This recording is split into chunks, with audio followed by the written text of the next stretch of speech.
ദൈവനാമത്തിന് മഹത്വം ഉണ്ടാകട്ടെ. ഇന്നത്തെ നമ്മുടെ ചിന്തയ്ക്കായി ലഭിച്ചിരിക്കുന്ന വേദഭാഗം 95-ാം സങ്കീർത്തനത്തിൻ്റെ 6-ാം വാക്യം. വരുവീൻ, നാം വണങ്ങി നമസ്കരിക്കാം, നമ്മെ നിർമ്മിച്ച യഹോവയുടെ മുൻപിൽ മുട്ടുകുത്തുക.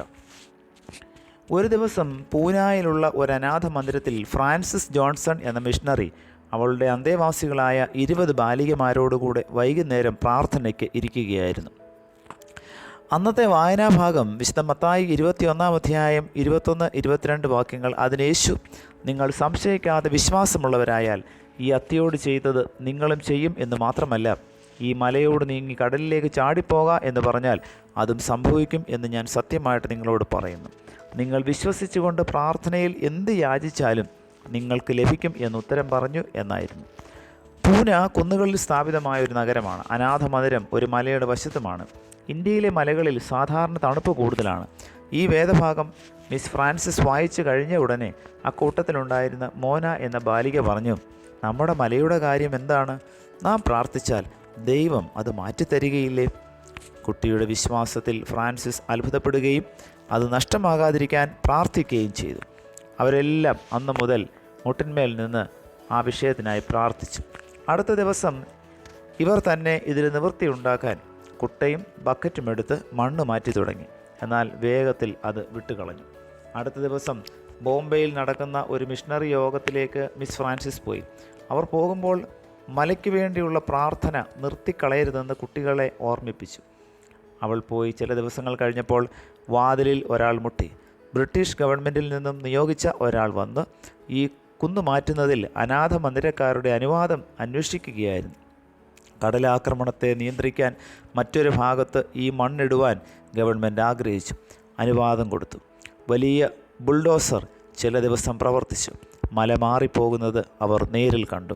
മിസ് ഫ്രാൻസിസ് മടങ്ങി വന്നപ്പോൾ ആ കണ്ട കാഴ്ച അവളെ അത്ഭുതപ്പെടുത്തി. മല മാറി, ഇപ്പോൾ നല്ല സൂര്യപ്രകാശം. പ്രാർത്ഥനയിലും ആരാധനയിലും മുട്ടുകൾ മടക്കുന്നത് എന്തിനാണെന്ന് എപ്പോഴെങ്കിലും നാം ചിന്തിച്ചിട്ടുണ്ടോ? അങ്ങനെ ഒരു ശീലം നമ്മിൽ എത്ര പേർക്കുണ്ട്?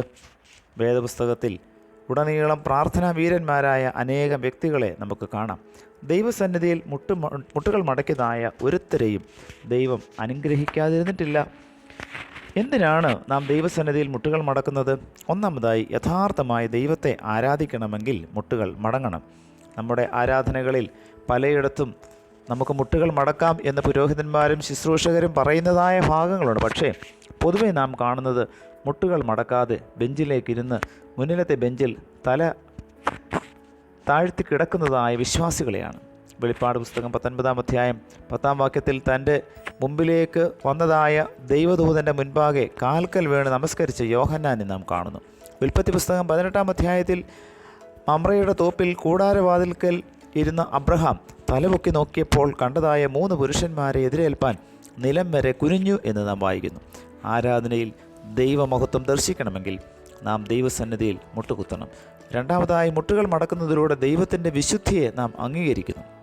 ശമൂവേലിൻ്റെ 1-ാം പുസ്തകം 2-ാം അധ്യായം 2-ാം വാക്യത്തിൽ ഹന്ന പ്രാർത്ഥിച്ച് പറഞ്ഞത് യഹോവയെപ്പോലെ പരിശുദ്ധൻ ഇല്ല എന്നാണ്.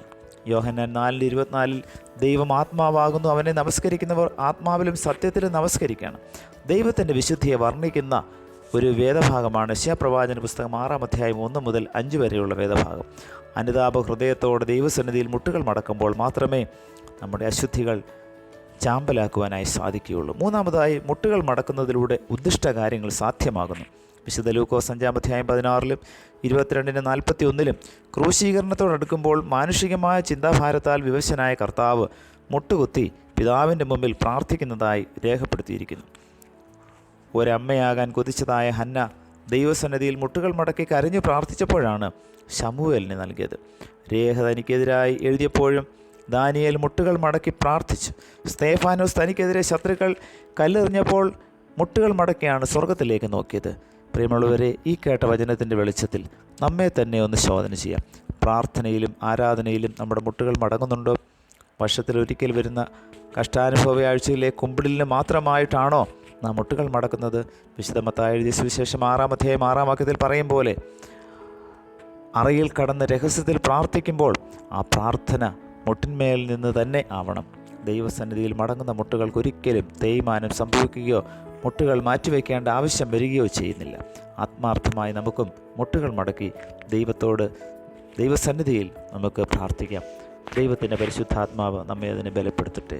പ്രാർത്ഥിക്കാം. സർവ്വശക്തനായ കർത്താവേ, പ്രഭാവത്തിൽ അവിടുത്തെ ദിവ്യമായ ആലോചനകൾ ഞങ്ങൾക്ക് പകർന്നതിനായി സ്തോത്രം. പ്രാർത്ഥനയിലും ആരാധനയിലും ഞങ്ങളിൽ നിന്നുള്ള അലസതകൾ മാറ്റണമേ. ദൈവത്തിൽ നിന്നും അനുഗ്രഹം പ്രാപിച്ച വിശ്വാസവീരന്മാരെ പോലെ മുട്ടിന്മേൽ നിന്ന് ജാഗരിപ്പാൻ ഞങ്ങൾക്ക് കൃപ നൽകണമേ. പുത്രൻ്റെ നാമത്തിൽ പ്രാർത്ഥന കേൾക്കണം പിതാവേ.